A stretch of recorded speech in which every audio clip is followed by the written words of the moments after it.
Je l'ai déjà raconté à plusieurs d'entre vous. La veille de l'inhumation de Maudit, dans notre village pyrénéen de Fenouillet, la pluie détrempait les chemins et les prés.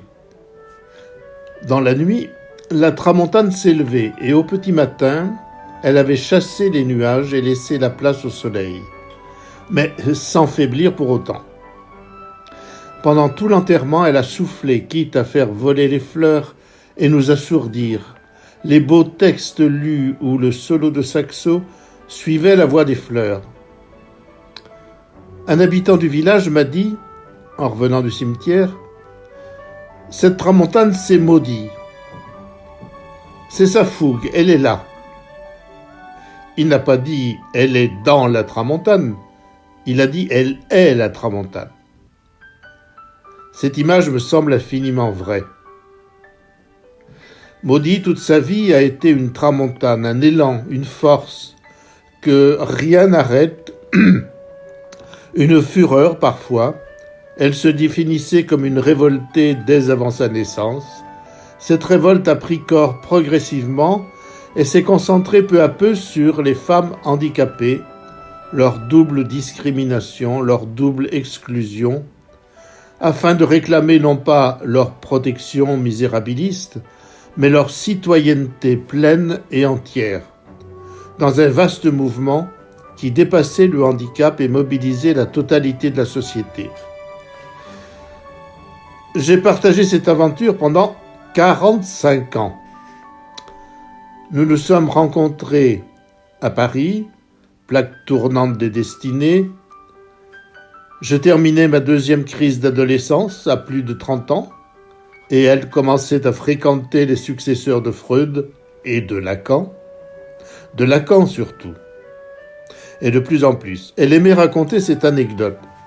En sortant de l'appartement d'une de ses patientes, une vieille dame à qui elle prodiguait des massages car elle était alors kinésithérapeute, elle rate une marche d'escalier, manque de tomber et est rattrapée par un monsieur qui lui ouvre les bras.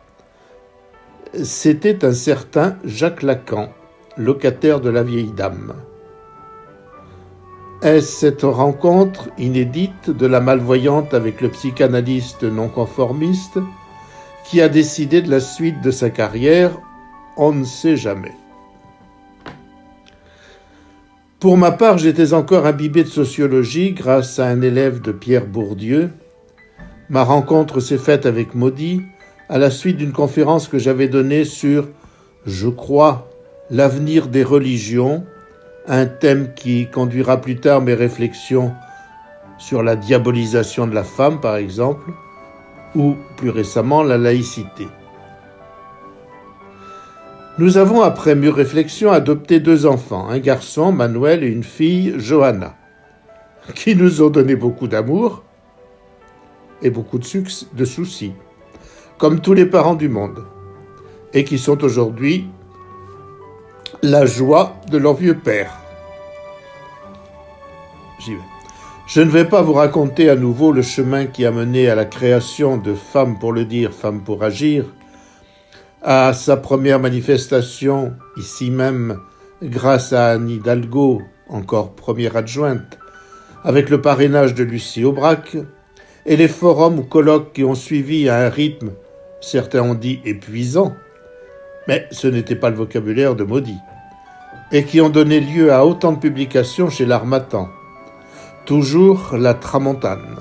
Vous le savez, c'est après le colloque Violence, le nom des femmes handicapées, que Maudit et nous tous à sa suite avons pris conscience de la proportion effarante de femmes handicapées subissant des violences de toutes sortes, 80%. C'est alors que Maudit a entamé une vraie bataille, et d'abord pour convaincre autour d'elle, dans les associations féministes, de handicapés, dans les ministères, à la radio, la télévision, dans ses articles. Mais comme Femmes pour le dire se conclut en Femmes pour agir, ce fut le numéro d'écoute, la formation des écoutantes, l'accompagnement des femmes. D'autres en parleront mieux que moi. Enfin, 1 an de plus de combat, non plus seulement pour les femmes handicapées, mais désormais contre la maladie, avec la volonté farouche de chasser ce crabe qui rongeait son pancréas. « Je gagnerai, disait-elle. Je veux retourner à Cuba. » Elle l'affirmait encore